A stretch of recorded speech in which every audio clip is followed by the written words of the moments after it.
Hello दोस्तों, नमस्कार। मेरे प्यारे कान्हा कन्हैया चैनल में आप सभी का एक बार फिर से स्वागत है। तो दोस्तों, आज मैं आपको बताऊंगी कि राम का नाम लेने से क्या फल मिलता है। राम नाम मीठो ऐसो मीठो नहीं और कोई, और जाने जाने पियो है अमर भयो सोई सोई। और मूर्ख जाको मरम न जाने, पी गए चतुर सुजान ऐसो मीठो राम नाम रस खान। राम नाम मीठो ऐसो मीठो नहीं और कोई, और जाने जाने पियो है अमर भयो सोई सोई। मूर्ख जाको मरम न जाने, पी गए चतुर सुजान ऐसो मीठो राम नाम रस खान। तो राम का नाम लेने से हमको क्या मिलता है? लोग कहते हैं, सब कहते हैं राम का नाम लो, राम का नाम लो। राम का नाम लेने से क्या मिलता है? तो इसका मैं एक प्रसंग आपको सुनाती हूँ कि एक बार एक जगह सत्संग हो रहा था। तो वहाँ पर एक बहुत दुराचारी व्यक्ति था, वो आया। उसने कभी कोई भजन नहीं किया था, कभी सत्संग में नहीं गया, कभी किसी मंदिर में नहीं गया, कभी कोई अच्छा कार्य नहीं किया, कभी किसी ब्राह्मण को भोजन नहीं कराया, कभी भी ऐसा काम नहीं किया। तो संत जी ने कहा कि तुम बेटा एक बार राम का नाम ले लो। तो उसने कहा, ये पहले मुझे बताओ कि राम का नाम लेने से मुझे मिलेगा क्या। तो संत जी ने कहा, एक बार ले तो लो, तुम ऐसे ही ले लो, कुछ मन से मत लो, प्रेम से मत लो, श्रद्धा से मत लो, केवल एक बार राम कह दो। तो उसने कहा, ठीक है, कह देता हूँ, 2 अक्षर का नाम है राम, कौन से बहुत बड़ी बात है, कह देता हूँ, कहने से क्या जाता है। तो उसने कह दिया राम, बस। फिर उसने पूछा कि भाई इससे मुझे क्या मिलेगा। तो संत जी ने कहा, क्या मिलेगा ये तो तुम्हें वक्त आने पर पता चलेगा। जब भी कभी कोई व्यक्ति तुम्हारे पास आए और तुमसे कुछ पूछे तो कहना कि भाई ये मुझे है ना, पहले उस राम नाम का फल दे दो। कहे तुमसे कुछ मांगने के लिए कहे कि कुछ मांग लो, तो कहना जो मैंने एक बार राम का नाम लिया था उसका फल क्या होता है वही मुझे दे दो। तो उसने कहा, ठीक है। उसने कहा, कभी न कभी कोई भी ऐसा व्यक्ति तुम्हारे सामने आएगा जो पूछेगा कि भाई उस राम नाम के बदले तुम क्या मांगते हो, तो तभी तुम कहना कि इस राम नाम के का जो फल होता है वो मुझे दे दो। तो ऐसा कहते कहते उस व्यक्ति का जो था जीवन जो समाप्त होने का समय आ गया और यमराज जी उसके पास आए। तो जब यमराज जी उसको लेके गए तो वहाँ पर पूछा गया कि भाई इसका खाता रजिस्टर निकाल के देखो, इसने क्या क्या काम किए हैं जीवन में, कौन सा अच्छा कर्म किया है वैसा ही किया जाए। तो देखा तो वहाँ पर पता चला कि उसका तो बहुत कुछ भी उसने अच्छा काम नहीं किया।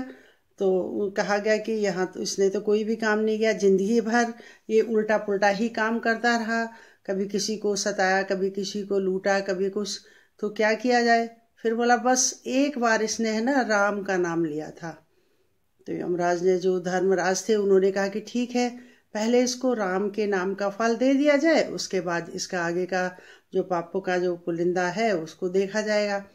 तो उसने पूछा भाई मंत्री जी ने कि वही धर्मराज जी ये बताइए कि राम के नाम का मैं इसको क्या फल दे दूं। तो यमराज ने कहा कि ये तो मुझे भी नहीं पता कि राम के नाम का फल इसको क्या देना चाहिए। तो उसने कहा, ऐसा करते हैं, चलो ब्रह्मा जी के पास चलते हैं, जिसने ये दुनिया बनाई है, जिसने ये दुनिया को रचा है, उनसे ही पूछ लेते हैं कि भाई राम के नाम का क्या फल है। वही इसको पहले देते हैं, बाद में इसके आगे का जो कार्य है वो किया जाएगा। तो वो ब्रह्मा जी के पास गए उसको लेके। तो ब्रह्मा जी ने सोचा कोई बहुत बड़ा वो आ रहा है आदमी, जिसको धर्मराज खुद लेके मेरे पास आ रहे हैं। तो ब्रह्मा जी ने पूछा धर्मराज से, भाई क्या हुआ, क्या बात है। तो धर्मराज ने कहा कि ब्रह्मा जी आप बताइए कि राम नाम का क्या फल होता है जो मैं इसको दे दूं। तो ब्रह्मा जी ने कहा, मैं तो खाली मैं अपने रचना करता हूँ मतलब तीनों लोगों की, लेकिन मुझे तो पता नहीं कि राम के नाम का फल क्या होता है।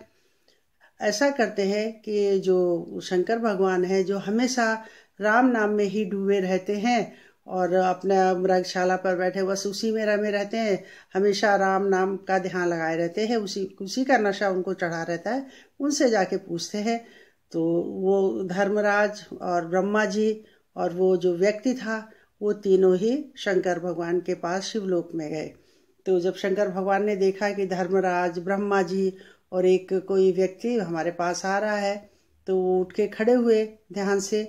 तो ब्रह्मा जी ने पूछा कि हे शिव भगवान, हे शिवलोक, शंकर भगवान, ये बताइए कि राम का नाम का फल क्या है? आप तो दिन भर हमेशा 24 घंटे राम नाम का ही माला जपते रहते और राम नाम के ही रस पी के उसमें डूबे रहते हैं।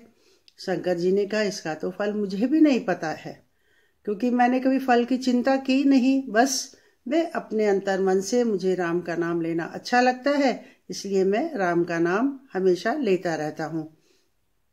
तो उन्होंने कहा, क्या किया जाए? तो बोले, अरे जिसका नाम ही राम है उसी से क्यों ना पूछ लिया जाए। चलो बैकुंठ लोक के चलते हैं, विष्णु जी के पास। तो जब वो विष्णु लोक में जाने लगे, ब्रह्मा जी, शंकर जी और वो धर्मराज और वो व्यक्ति, तो व्यक्ति थोड़ी दूर चला और बैठ गया। बोला, मैं तो थक गया हूँ, मुझसे तो अब नहीं चला जाता है। जिसका ये नाम है उसको तुम यहीं बुला लाओ, जिसका नाम है उसको यहीं बुला लाओ, यहीं आके वो बता दें कि भाई कि राम का नाम लेने का क्या मतलब है, उसका क्या फल मिलता है। तो सबने कहा, कैसे करे, विष्णु भगवान यहाँ थोड़ी आएंगे। तो उसने कहा, मैं कुछ नहीं जानता, मैं तो थक गया हूँ, केवल मुझे ये बताइए कि मैं चल नहीं सकता, चाहे कुछ पालकी बुलाओ, कुछ भी व्यवस्था करो। तो ठीक है भाई, धर्मराज ने एक पालकी बुलाई। उस पालकी में वो आदमी बैठा और एक तरफ कंधा शंकर भगवान लगाए पालकी को, एक तरफ ब्रह्मा जी लगाए, एक तरफ धर्मराज और एक तरफ उनके मंत्री जी। चारों लोग पालकी को कंधा देके उस व्यक्ति को विष्णु लोक में ले जाने लगे। तो जब विष्णु लोक में पहुंचने लगे तो द्वारपाल भागे भागे विष्णु भगवान के पास गए। बोले, विष्णु भगवान, देखिए पता नहीं कौन ऐसा महान व्यक्ति आ रहा है जिसकी पालकी को कंधा स्वयं ब्रह्मा जी दिए हैं और शंकर जी दिए हैं, धर्मराज दिए हैं। तो जो विष्णु भगवान थे वो अपने वैकुंठ धाम से निकले, बाहर को आए देखने के लिए। तो देखा एक व्यक्ति आ रहा पालकी में, सभी ब्रह्मा जी, शंकर जी और धर्मराज और उनके मंत्री जी उसको कंधा दे रहे पालकी को। तो उनसे पूछा, भाई ये कौन व्यक्ति है जो यहाँ आ रहा है? तो उन्होंने विष्णु भगवान से पूछा कि भाई आप है ना, आप ही राम के, आपका ही अवतार राम है, आपका ही नाम राम है, तो आप मुझे बता दीजिए कि राम का नाम का फल क्या है। इस व्यक्ति ने कभी तो कुछ अच्छा काम नहीं किया, पर एक बार राम का नाम लिया था, तो उसका फल मैं इसको दे दूं, बाकी की जो प्रक्रिया है, इसके पापों की जो गठरी है, उसका फल बाद में दिया जाए। तो विष्णु भगवान ने कहा, राम के नाम का फल यही है कि इसको पालकी में जब ये बैठा है तो राम के नाम के फल के असर से ही शंकर जी और ब्रह्मा जी और धर्मराज इसके पालकी को कंधा दे रहे हैं। इससे बड़ा फल और क्या हो सकता है। तो अब आपको समझ में आ गया होगा कि राम का नाम लेने का क्या मतलब होता है। उस जो राम में लीन हो जाता है, जो राम में हो जाता है, जो राम के प्रेम में डूब जाता है, प्रभु के प्रेम में डूब जाता है, वो फिर फल की चिंता नहीं करता है। उसके फल का जो आनंद है उसका वर्णन तो कोई कर ही नहीं सकता। तो कहते हैं कि ऐसा जाम क्या पिया जो सुबह को उतर जाएगा, ऐसा जाम क्या पिया जो सुबह को उतर जाएगा, भगवान नाम का जाम पी ले तो जिंदगी सुधर जाएगा। भगवान के नाम का जाप, राम के नाम का जाप आप पी ले तो फिर आपकी जिंदगी वैसे ही संवर जाएगी, वैसे ही सुधर जाएगी। तो दोस्तों, ये छोटा सा मेरा प्रसंग यदि आपको अच्छा लगा हो तो प्लीज़ मेरे चैनल को लाइक करें, शेयर करें, सब्सक्राइब करें। राधे राधे। और पहले पीछे देखिए, मेरे कान्हा जी हैं, आज रंग पंचमी के दिन श्रृंगार करके बैठे हुए, अभी मैं आपको दिखाया हूँ। तो मेरा प्रसंग यदि आपको अच्छा लगा हो तो प्लीज़ मेरे चैनल को लाइक करें, शेयर करें, सब्सक्राइब करें। राधे राधे।